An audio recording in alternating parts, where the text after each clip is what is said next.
नाशिकमधील अत्यंत गजबजलेल्या सारडा सर्कल ते मुंबई नाका परिसराला जोडणाऱ्या मुख्य रस्त्यावरील अनधिकृत हॉटेल्स, टपऱ्या आणि पक्क्या दुकानांच्या बेकायदेशीर बांधकामावर नाशिक महानगरपालिकेने NMC धडक कारवाई करत थेट बुलडोझर चालवलंय. शहरातील वाढती वाहतूक कोंडी आणि अतिक्रमणाची गंभीर समस्या सोडवण्यासाठी ही धडक मोहीम राबवण्यात आली. महापालिकेने या परिसरातील संबंधित अनधिकृत हॉटेल चालक आणि दुकानदारांना स्वतःहून अतिक्रमण काढून घेण्यासाठी आधीच नोटीस बजावली होती. मात्र व्यावसायिकांनी याकडे दुर्लक्ष केल्याने अखेर पालिकेने हे पाऊल उचलले. मनपाच्या अतिक्रमण विरोधी पथकाने JCB आणि बुलडोझरच्या सहाय्याने रस्त्याच्या कडेला असलेल्या अनधिकृत शेड, ओटे आणि हॉटेल्सचे बेकायदेशीर वाढीव भाग पूर्णपणे तोडून टाकले आहेत.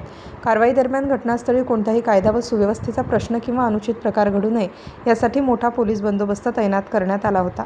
सारडा सर्कल हा वर्दळीचा भाग असून येथून राष्ट्रीय महामार्गाकडे मोठी वाहतूक होते. हॉटेल्सबाहेर होणाऱ्या बेशिस्त पार्किंगमुळे येथे रोज वाहनांच्या लांबच लांब रांगा लागायच्या.